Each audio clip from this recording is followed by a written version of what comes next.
کوئی خرابی ایسی نہیں تھی جو اتنی زیادہ نہ ہو کہ اس دور کو اس خرابی سے منسوب کیا نام لیا جا سکتا تھا۔ شرک اتنا زیادہ تھا کہ 360 دیوی دیوتاؤں کی مورتیاں اجتماعی بت اور اجتماعی بھگوان کے طور پر توحید کے سب سے پہلے گھر کعبے میں رکھی ہوئی تھی۔ ہم لوگ آج ہندوستان بھر میں جاتے ہیں، ہندوستان شرک پرستوں کا اور مشرکین کا وطن ہے، بت پرستوں کا وطن ہے۔ بڑے بڑے آشرموں میں، رشیکیش، ہریدوار میں اور بڑے بڑے منادر میں جانا ہوتا ہے۔ کسی بھی مندر میں ہمیں کچھ 100 بت بھی رکھے ہوئے نہیں ملتے، 100 200 بھی نہیں، اور وہاں کعبے میں 360 مورتیاں رکھی ہوئی تھی، 360۔ اس کے علاوہ اپنا بت الگ ہوتا تھا، جس خدا سے اسے آستھا ہوتی تھی وہ اپنے ساتھ رکھتا تھا۔ ہر آدمی کہیں جائے گا پہلے اسے ڈنڈوت کرتا تھا، پھر اپنے مسئلے کو شروع کرتا تھا کام کو۔ تو اس دور کو دور شرک بھی کہا جا سکتا تھا، شرک کا دور، بت پرستی کا دور۔ بے حیائی اتنی تھی کہ کوئی میلہ ٹھیلا، کوئی تقریب، شادی ایسی نہیں ہوتی تھی جس میں ننگی عورتوں کے ناچ نہ ہوتے ہوں۔ خاص اوقات میں جب آدمی کو طواف کو ذرا زیادہ مقبول بنانا ہوتا تھا تو کپڑے اتار کر ننگے طواف کیا کرتے تھے۔ جس اعلان کی اہمیت کو برادری قوم میں زیادہ بڑھانا ہوتا تھا تو کپڑے اتار کر کوہ صفا پر ایک آدمی اعلان کرتا تھا، انی نذیر العوریہ، میں ننگا ڈرانے والا ہوں، میری بات توجہ سے سنو۔ تو اس دور کو دور بے حیائی اور بے شرمی بھی کہا جا سکتا تھا۔ شراب اس قدر عام تھی کہ جس کے یہاں جتنی زیادہ قسم کی شرابیں اور پرانی شرابیں ہوتی تھی اتنا زیادہ اس کا خاندان معزز سمجھا جاتا تھا۔ حج کے زمانے میں، حج پہلے سے ہوتا تھا جاہلیت میں، تو عرفات میں جو ہے وہ اسٹیج لگا دیے جاتے تھے، بڑے بڑے زبان دان خاندان کے کھڑے ہو جاتے، اپنے خدا کی بڑائی نہیں بیان کرتے تھے، اپنے خاندان کی عظمت، تعریف، اپنی ناک کی باتیں کیا کرتے تھے۔ اس میں سب سے زیادہ شراب پر ذکر ہوتا تھا، ہمارا خاندان اتنا معزز ہے، اتنے قسم کی شراب ہے، اتنے سال پرانے مٹکے ہمارے یہاں موجود ہیں، اتنے ہیں۔ بہت زیادہ تربیت دینے کے بعد جب مدینہ میں شراب حرام ہوئی تو حدیث میں آتا ہے کہ مدینہ کی گلیوں میں شراب اس طرح بہہ رہی تھی جیسے تیز بارش میں رو کا پانی بہتا ہے، اس طرح تھا۔ تو اس دور کو دور نشہ، دور شراب بھی کہہ سکتے تھے۔ ظلم اتنا تھا، جو جتنا زیادہ ظلم کرنے والا تھا وہ اتنا زیادہ ترقی یافتہ سمجھا جائے گا۔ اس زمانے میں دو بڑی پاور تھی، ایک روم اور ایک ایران۔ جیسے ابھی مصر اور وہ روس اور امریکہ تھے کچھ دن پہلے، اب تو روس کا تو ختم سا ہو گیا ہے، لیکن یہ دو طاقتیں سمجھی جاتی تھی۔ اس طرح روم اور ایران دو بڑی طاقتیں تھیں۔ ان کے یہاں دربار میں جو مظالم اور جو درباری روایات تھیں وہ ایسی ظالمانہ تھی کہ ان کو سننا اور پڑھنا مشکل ہے۔ وہ کیسے لوگ دیکھتے ہوں گے اور کیسے لوگ کرتے ہوں گے۔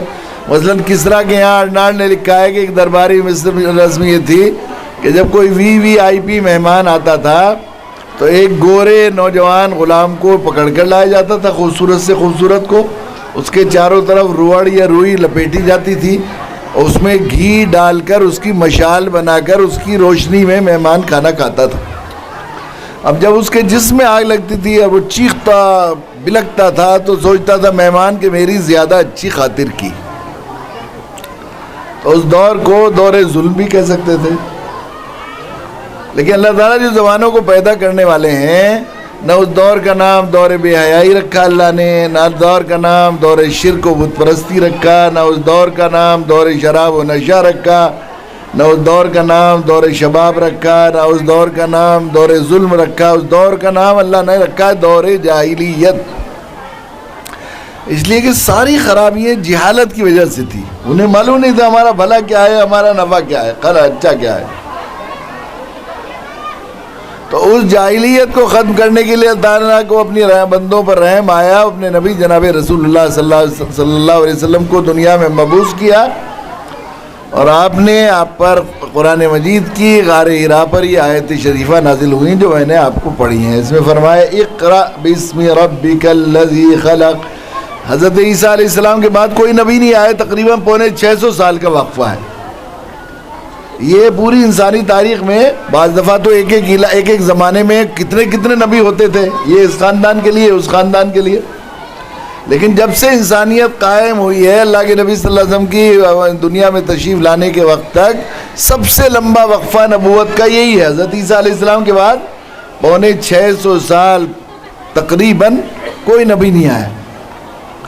آسمان کا رشتہ زمین سے کٹا رہا، پھر آسمان کا دروازہ رحمت کھلا اور بندوں پر اللہ نے رحمت برسائی، تو سب سے پہلی آواز لگائی غار حرا میں، اقرا، پڑھو سیکھو، یہاں سے شروع ہوا، اقرا بسم ربک الذی خلق، اس رب کے نام سے، اس پروردگار کے نام سے پڑھو جس نے تمہیں پیدا کیا۔ یہ نہیں فرمایا آمین ایمان لے آؤ، یہ نہیں فرمایا اصلی مسلمان ہو جاؤ، یہ نہیں فرمایا لا تشرک باللہ، اللہ کے سامنے کسی کو شریک نہ کرو۔ سب سے پہلی آواز لگائی پڑھو سیکھو جانو، اس لیے کہ انسان کی یہی ضرورت تھی۔ آدمی جب تک جانے گا نہیں تو مانے گا کیسے، سیکھے گا نہیں تو عمل کیسے کرے گا؟ سب سے پہلے سیکھنا پڑے گا نا، تو یہاں سے شروع ہوتا ہے اسلام۔ اللہ کے نبی دنیا میں آئے تو آپ نے فرمایا میں جاہلیت کو اپنے قدموں کے نیچے رودنے کے لیے آیا ہوں، جاہلیت کے اندھیرے کو ختم کرنے کے لیے اللہ کے نبی صلی اللہ علیہ وسلم کو بھیجا گیا، اور آپ نے اقرا کی آواز لگائی اور سوئچ دبا دیا، جیسے گپ اندھیرے میں لائٹ کا سوئچ دبا دیا جاتا ہے، اس کے بعد پوری دنیا میں علمی انقلاب برپا ہو گیا۔ اس سے پہلے کی دنیا جاہلیت کے گپ اندھیرے میں ڈوبی دنیا، اور اس کے بعد کی دنیا 100% علمی انقلاب کی دنیا، ہر جگہ علم، دنیا کو کہاں سے کہاں پہنچا دیا علمی ترقی نے، کیا کیا چیزیں ایجاد کی، کیا کیا چیزیں تلاش کی اپنے جو ہے تحقیق میں، اور اس میں جو ہے انسانیت نے۔ اقرأ بسم ربک الذی خلق، فرمایا پڑھو اپنے رب کے نام سے، اپنے پالنہار کے نام سے، اس رب کے نام سے، اس خدا کے نام سے جو تمہاری دنیا اور آخرت کی ساری ضرورتیں پوری کرنے والا ہے۔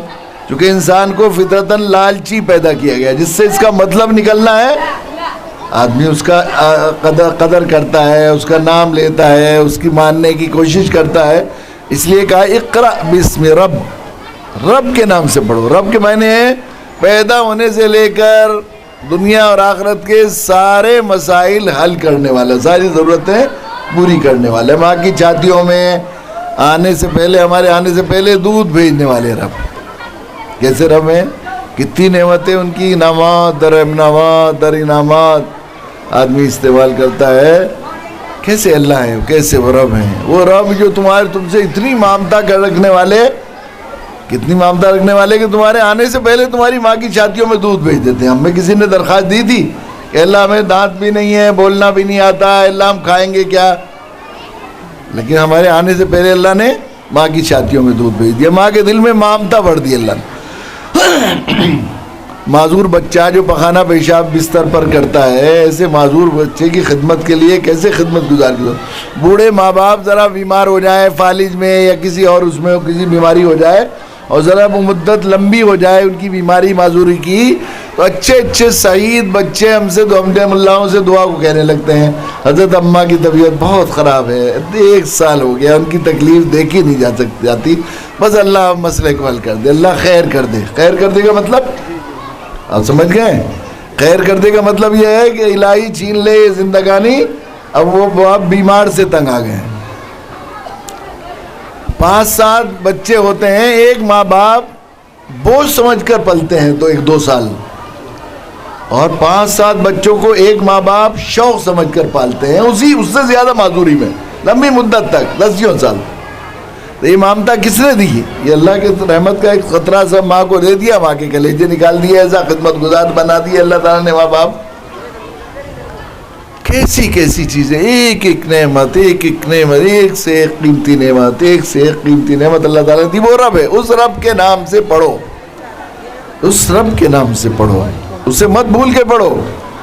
یہ چونکہ انسانی ضرورت تھی ہے، اگر یہ پڑھے گا اور پڑھنے کے بعد اللہ کو بھول کر پڑھے گا تو پھر اس علم سے یہ بندوں انسانوں کو ہلاک کرنے کے آلات تیار کرے گا، اور ہمیشہ اس صلاحیت کو، علمی صلاحیت کو لوگوں کو نقصان پہنچانے میں، دنیا میں فتنہ و فساد برپا کرنے میں برپا کرے گا، ایسا صورت ہوگی۔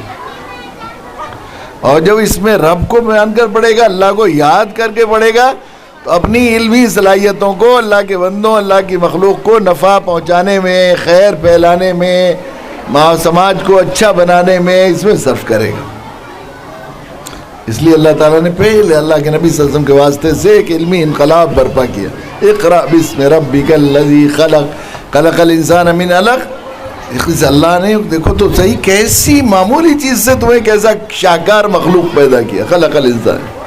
اقرأ وربک الاکرم، پہلے سبق میں کیا بات کہی گئی ہے؟ اقرأ اور پڑھو، آپ کا رب، آپ کا پالنہار، آپ کا پروردگار اکرم ہے، کریم۔ دیکھیے ایک لفظ ہے رحیم، ایک لفظ ہے کریم، دونوں کے معنی ہیں مشفق و مہربان، کرم والا، لیکن کریم کے بارے میں علماء نے لکھا ہے کہ بغیر مانگے دینے والا۔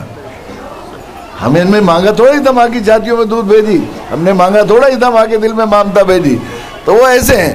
اور کریم کے مطلب اس کا اکرم، اس کی سب سے زیادہ کرم والا، سب سے زیادہ، اس سے زیادہ کوئی ہے ہی نہیں، اس کا نام لیا اقرأ وربک۔ وہ ایسا دینے والا، ایسا تمہارا خیال کرنے والا، ایسے احسان در احسان کرنے والا۔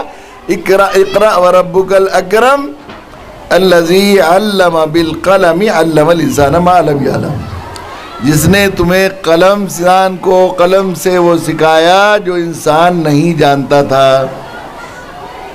اللہ تعالیٰ نے پہلے سبق میں قرآن مجید کے جس احسان کا ذکر کیا وہ کیا تھا؟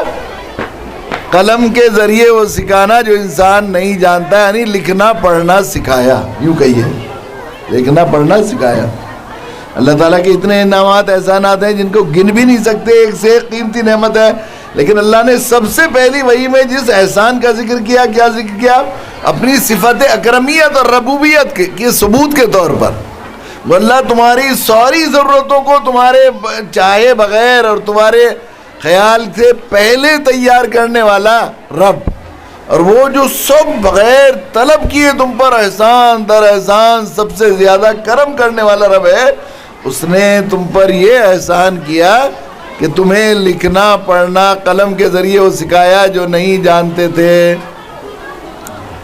اس سے اللہ تعالیٰ نے یہ پیغام دیا ہے کہ اپنی تمام نعمتیں جتنی اللہ نے بندوں پر نازل کی ہیں، اس سے قیمتی نعمت ہے لکھنا پڑھنا سکھانے سے بڑی کوئی اور اللہ کی کوئی نعمت نہیں ہے۔ انسان اپنے بچوں کے لیے انتہائی شفیق اللہ نے ممتا بھری ہے، اور انسان یہ چاہتا ہے کہ ان کو بس جو ہے دنیا اور آخرت کی ہر خیر اپنے بچوں کو دے دے۔ بچوں کے لیے آدمی جیتا ہے، اور ماں باپ کا یہ حال ہوتا ہے کہ آدمی اپنے سے اوپر کسی کو چڑھنا پڑھنا پسند نہیں کرتا، لیکن صرف اولاد کو چاہتا ہے کہ میں اگر ٹیچر ہوں تو میرا بچہ پروفیسر بن جائے، میں اگر پولیس انسپیکٹر ہوں تو میرا بچہ ایس پی ڈی آئی جی بن جائے، میں اگر یہاں کا منسٹر ہوں اسٹیٹ کا تو میرا بچہ سینٹر میں کیبنٹ منتری بن جائے۔ ہر آدمی یہ چاہتا ہے نہیں اپنی اولاد کو اپنے زیادہ، تو کہتے ہیں کہ ہم تو جی رہے ہیں بچوں کے لیے ہی، کہتے ہیں کہ ہم دوسرے کا گلا کاٹ رہے ہیں، بے ایمانہ کر رہے ہیں بچوں کے لیے، تو یہ تو خیر بہت غلط خیال ہے۔ اگر بچوں کو خوش دیکھنے کے لیے ہم دوسرے کا گلا کاٹ رہے ہیں، بے ایمانہ کر رہے ہیں، تو یہ سمجھ لیجئے اللہ کے نبی صلی اللہ علیہ وسلم نے ارشاد فرمایا ما جعل اللہ فی الحرام شفاء، اللہ نے حرام میں شفا رکھی ہی نہیں ہے۔ اب اگر حرام میں راس آنے لگا، مال بے ایمانے کا مال لوٹ لیا تھا، ڈول کاٹ لی کسی طرح کا، اور کسی کے دوسرے کے کھیت دبا کر بچے کو دے دیا، یا کوئی اور لوٹ لیا، زمین مافیا بے ایمانہ دھوکے سے کما کر بچے کا مکان بنا دیا، گھیر بنا دیا، اور وہ آپ یہ سمجھ رہے ہیں کہ وہ اگر اسے راز آنے لگا تو یہ بہت خطرناک بات ہے۔ اگر حرام مال راس آنے لگا اور کچھ ہوا نہیں، حادثہ دنیا میں آفتیں نہیں آئی اور آپ کو اللہ نے متنبہ نہیں کیا، تو اس کو کہتے ہیں استدراج، ڈھیل ہو جانا۔ ماں باپ بھی جب اپنے بچوں سے ناراض ہو جاتے ہیں آخری درجے میں تو روک ٹوک چھوڑ دیتے ہیں نا، بھائی ہم نے تو آگ کر دیا، وہ تو میرا ہے ہی نہیں، ہم اپنا سمجھتے ہی نہیں، کر لے جو کرے۔ لاڈ لے، کسی شاعر نے کہا ہے لاڈ لے بیٹے کی بربادی کا ساما ہو گیا، ماں نے بیٹے کی خطا پر ناگواری چھوڑ دی۔ ماں نے اگر بیٹے کو منع کر دیا تو سمجھو اب روکنا ٹوکنا چھوڑ دیا، تنبیہ کرنی چھوڑ دی، تو سمجھو بیٹا برباد ہو کر ہی رہے گا۔ تو ایسے اللہ جب چھوڑ دیتے ہیں ڈھیل، اگر حرام مال راس آ گیا تو بہت خطرناک صورتحال ہے۔ اگر راس نہیں آئے تو یہ بھی سمجھ لیجئے امام غزالی نے 8 روایتیں نقل کی ہیں احیاء العلوم میں کہ اللہ تعالیٰ میدان محشر میں انسان کو جب کھڑا کریں گے تو سب سے پہلے لوگ حقوق مانگنے کے لیے آئیں گے تو اللہ مقدمہ دائر کریں گے. تو جو لوگ مقدمہ اس کے خلاف اللہ کی عدالت میں دائر کریں گے وہ اس کے بیوی بچے ہوں گے سب سے پہلے, اور وہ اللہ کے سامنے فریاد کریں گے اللہ ہمارے نان نفقے خرچے و خرچے کی ذمہ داری آپ نے ہمارے باپ, بچے تو کہیں گے ہمارے باپ کے ذمہ رکھی, بیوی کہے گی ہمارے شوہر کے ذمہ رکھا, اللہ انہوں نے ہمیں حلال نہیں کھلایا حرام کھلایا, اور حرام کھلانے کی وجہ سے ہم برائیوں میں مبتلا ہو گئے, گناہوں میں مبتلا ہو گئے. اللہ ہمارے سارے گناہ اصل میں ہمارے ماں باپ کے کرم کی سزا ہیں. اللہ تو پھر ہمیں کیوں سزا ملے, ہمارے باپ کو ہی ملنی چاہیے دگنی سزا. ربنا ہؤلاء یضلونا فآتہم عذابا ضعفا فی النار, اللہ ان کو دگنا عذاب دیجئے, ہمارے حصے کا بھی ان کے حصے کا بھی, ہمارے سامنے ان کو دوزخ میں ڈال کر ہماری آنکھیں ٹھنڈی کیجئے.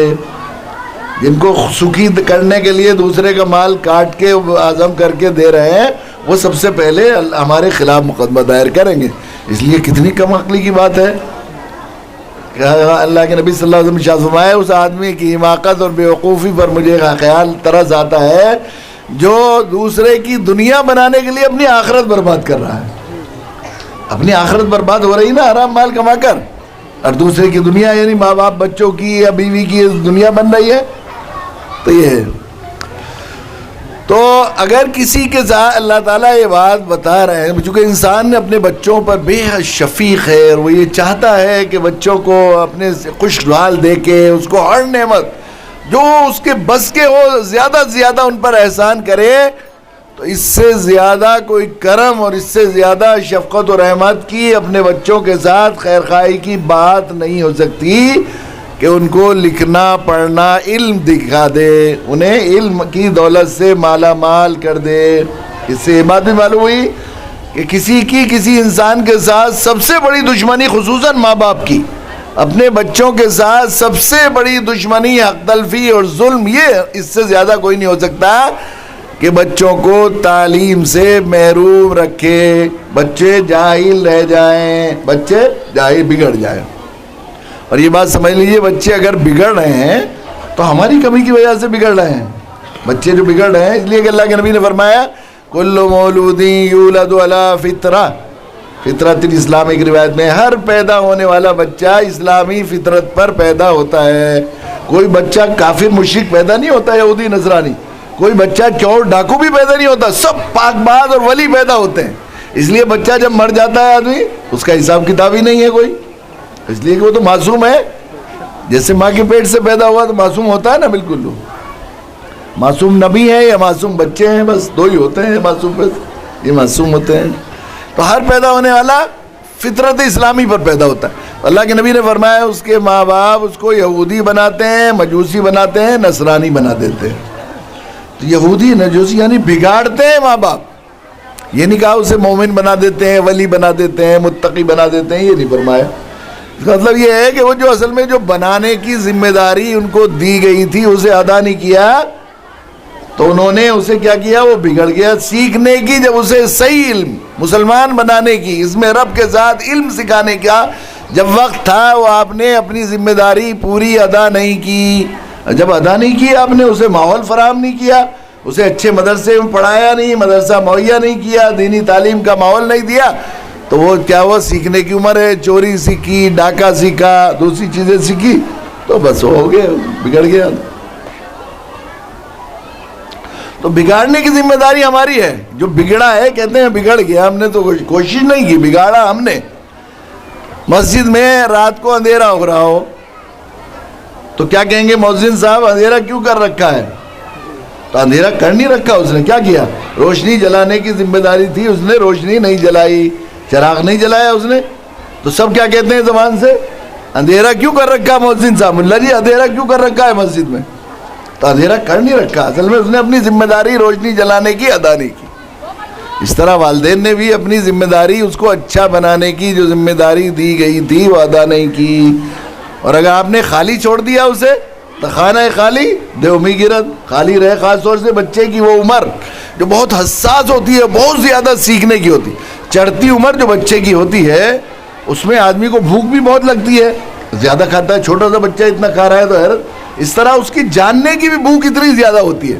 اگر اس کو خاطر خواہ موقع بھوک کے لیے اس کی غذا دماغ کی علم نہیں دیا جائے گا تو خانہ خالی دیو میں گرت. کہتے ہیں نا جن خالی گھر کوئی ہو تو بھوت رہنے لگتے ہیں نا, اس میں یہی بات ہے.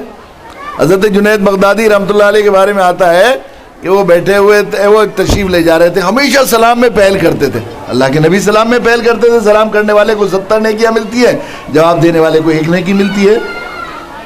افسوس یہ کہ ہمیں نیکیوں کی قدر نہیں ہے, ورنہ اگر میں کہوں کہ جلسے سے جو اس دروازے کو جائے گا نکل کر اس کو ملیں گے 70 روپے, اور جو ادھر کو بڑے والے دروازے کو جائے گا تو 1 ملے گا, تو چاہے مغرب کا وقت ہو جائے سب ادھر ہی کو نکلیں گے. ہوگا کہ نہیں؟ تو کیا 1 روپے 1 نیکی کا کوئی مقابلہ ہے؟ 1 نیکی کی وجہ سے آدمی جہنم میں چلے جائے گا ہمیشہ, اور سارے محشر میں ملے گی نہیں 1 نیکی, 70 نیکیاں. لیکن ہم سلام میں پہل کرنے کی کوشش ہی نہیں کرتے. حضرت جنید بغدادی ہمیشہ سلام میں پہل کرتے تھے. تو وہ تشریف لے جا رہے تھے, جا رہے سامنے سے, تو ایک آدمی بیٹھا ہوا تھا, اسے دیکھ کر منہ پھیرا اور نکل گئے. مریدوں کو خیال ہوا حضرت تو ہمیشہ سلام کرتے تھے, اسے جانتے ہیں مسلمان ہے, پھر کیوں نہیں اسے سلام کیا. جب واپس آئے تو وہی شخص بیٹھا ہوا تھا ٹھالی. اب واپس آئے تو وہ ایک تنکے سے لائنیں کھینچ رہا تھا زمین پر, ایسے ہی بیٹھا ہوا. تو انہوں نے بڑے اتفاق سے السلام علیکم ورحمۃ اللہ وبرکاتہ. ان کا وعلیکم السلام. مریدوں کو بڑی حیرت ہوئی, جاتے وقت تو سلام نہیں کیا, منہ پھیر لیا, اور آتے وقت اتنی اتفاق سے سلام کیا. تو انہوں نے پوچھا حضرت کیا بات تھی؟ کہ جاتے وقت یہ خالی بیٹھا ہوا تھا, تو اس کے کمر پر ایک شیطان بیٹھا تھا جو اس کے کان کھینچ رہا تھا, ناک کھینچ رہا تھا, کبھی منہ بنا رہا تھا اس پر, اس کا مذاق کر رہا تھا, اس سے کھیل رہا تھا. تو مجھے اچھا نہیں لگا, میں جلدی سے منہ پھیر کے نکل گیا, اور واپسی میں بگار میں لگ گیا. کوئی کام کرنے لگا تو شیطان منہ پھیر کے بھاگ گیا. کہتے ہیں نا خالی سے بگار بھلی ہے, ایسی بات نہیں ہے. خالی جب رہے گا تو ظاہر ہے ہمارے یہاں بچوں کا ایک عمر خالی میں گزر جاتی ہے, خیال ہی نہیں ہمیں ہوتا کہ ہمیں ان کی دین کے اندر دین پیدا کرنا. ہمارے اور میرے بزرگوں, جو ماں باپ اپنے بچوں کی تربیت کے سلسلے میں حساس رہتے ہیں, تبھی وہ جو ہے وہ کیا ہوتا ہے, پھر وہ ان کے بچے اپنی فطری اسلامی فطرت پر باقی رہتے ہیں. میں نے آخری صفحے کے موقع پر لکھا ہے ایک واقعہ, یہ دارالعلوم دیوبند پوری دنیا میں فیض ہے اس کا. کہاں کہاں دنیا, کبھی میں وہاں 7 ملکوں کے سفر سے آیا ہوں, کوئی جگہ ایسی نہیں تھی جہاں جو ہے عظمت کے ساتھ نام لینے والے نہ ہوں, اور وہاں ادارے نہ ہوں دارالعلوم دیوبند کے سلسلے کے. ہر جگہ لوگ ملتے ہیں, اور وہاں بڑے بڑے ادارے جہاں بالکل کوئی تعلیم کا نظام نہیں تھا, ہانگ کانگ میں, ایسے ایسے ملکوں میں, بینکاک میں, تھائی لینڈ میں, ایسی ایسی جگہ. تو کیسے ہوا یہ نور؟ ایک انار کے پیڑ کے نیچے, کوئی بہت بڑا ادارہ نہیں تھا, وہ چھپر بھی نہیں تھا, ایک انار کے پیڑ کے نیچے ایک محمود شاگرد, ایک استاد, ایک محمود شاگرد, دونوں شاگرد بھی استاد محمود اور استاد بھی محمود. شاگرد تو حضرت شیخ الہند رحمۃ اللہ علیہ ہیں, اور استاد کون ہے؟ حضرت ملا محمود صاحب پھلتی, پھلت کہتے وہ. کیا چیز تھی جس کی وجہ سے نور پیدا ہوا ان کے شاگردوں, ان کے سلسلے میں کیسے برکتیں آئیں؟ وہ کیسے کہ انہوں نے بچوں کی اپنی, کیا ان کے یہاں مزاج تھا, کس کا نام تھا دین ان کے نزدیک, دین کیسے دین پڑھاتے تھے, کیسے دیندار بناتے تھے. ان کے ایک بیٹے تھے مسعود, ایک کا نام تھا سعود, ایک 6 سال ایک 8 سال تقریباً. بڑے خوبصورت تھے. حضرت مولانا محمود صاحب بھی بہت خوبصورت تھے, بچے بھی بہت خوبصورت. وہ کھیل رہے تھے عصر کے بعد, ایک بھاگتا تھا پھر پکڑتا تھا دوسرا, پھر دوسرا بھاگتا تھا پھر پکڑتا تھا, اس طرح. تو مسعود آگے آگے دوڑ رہے تھے, سعود نے اسے پکڑنے کے لیے پیچھے بھاگے. تو دوڑتے دوڑتے مسعود نے چھپڑ سے ایک تنکا توڑ لیا. دوڑتے دوڑتے جیسے بچہ ہوتا ہے ڈس بیلنس ہوئے یا کچھ ہوا, اسے پکڑنا چاہ رہے تھے کسی طرح. چھوٹے بھائی نے دیکھا کہ بھیا نے بغیر اجازت کسی کے چھپڑ سے تنکا توڑ لیا ہے, اور اماں کہتی ہیں کہ حساب دینا ہے, مالک یوم الدین, مالک یوم الدین, بدلے کا دن ہے, حساب دینا ہے. اللہ نے پکڑ لیا تو بھیا کیسے جواب دیں گے؟ رونے لگے پھوٹ پھوٹ کر. کیا ہوا بھیا؟ بھیا آپ نے بغیر اجازت چھپڑ سے تنکا توڑ لیا. اماں کہتی نہیں کہ وہاں کیا ہوگا, پھر وہ بھی رونے لگے, دیر تک گلے ملے روتے. کیا کریں, چلو اماں کے پاس ہی چلتے ہیں, اماں بتائیں گی. اماں کے پاس آئے, اماں بھیا مسعود نے بہت بغیر اجازت چھپڑ سے تنکا توڑ لیا اور اللہ نے پکڑ لیا ان کو میدان محشر میں, پوچھ ہوگی تو کیا جواب دیں گے؟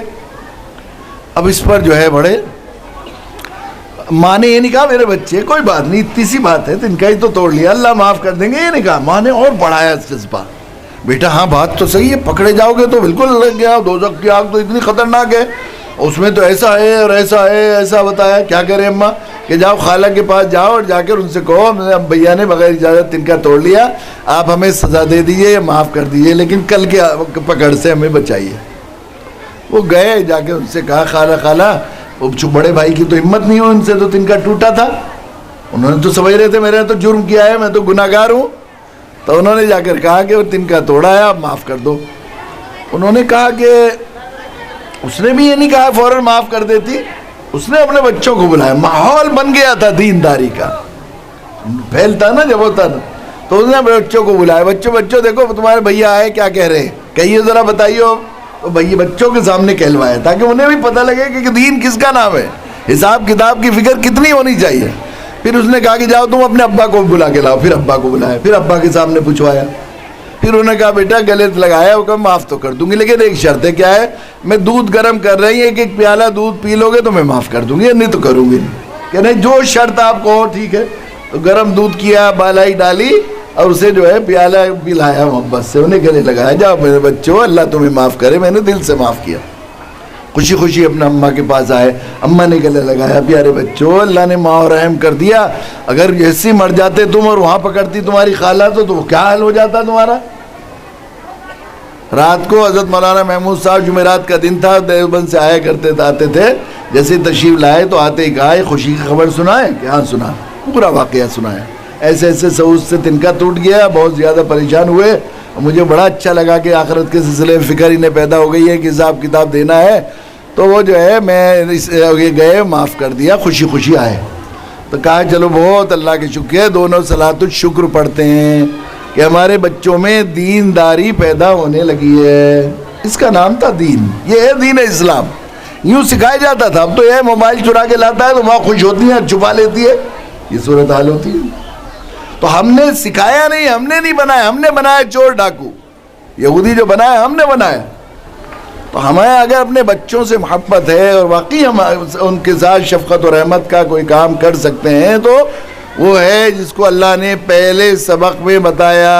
اگر بچوں پر شفقت ہے اور آپ ان کے ساتھ خیرخواہی، ہمدردی اور عنایت کرنا چاہتے ہیں تو بچوں کے لیے اس سے بڑی کوئی عنایت نہیں کہ ان کے لکھنے پڑھنے کا نظم کر دیا جائے، اور ان سے زیادہ اس سے زیادہ کوئی دشمنی نہیں ہے اور ان کے ساتھ ظلم نہیں، ناانصافی نہیں کہ ان کو تعلیم سے محروم رکھا جائے.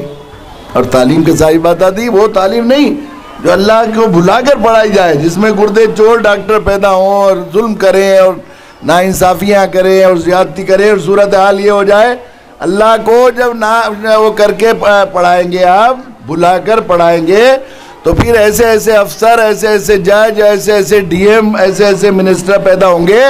جب آپ کا نماز جنازہ پڑھی جائے گی تو ایک طرف کھڑے ہوئے ہوں گے کہ چلو اب مولانا کو بلا لاؤ، ہمیں تو نماز پڑھنی آتی نہیں، آج وضو نہیں ہے، نہا نہیں سکے تھے. ایسا کتنی دفعہ، کتنے ایسے لوگوں کو میں جانتا ہوں، بڑے بڑے ہائی کوالیفائڈ اور بڑے بڑے ملکوں میں پڑھے، ماں باپ کے جنازے کی نماز میں بھی شریک نہیں ہوئے.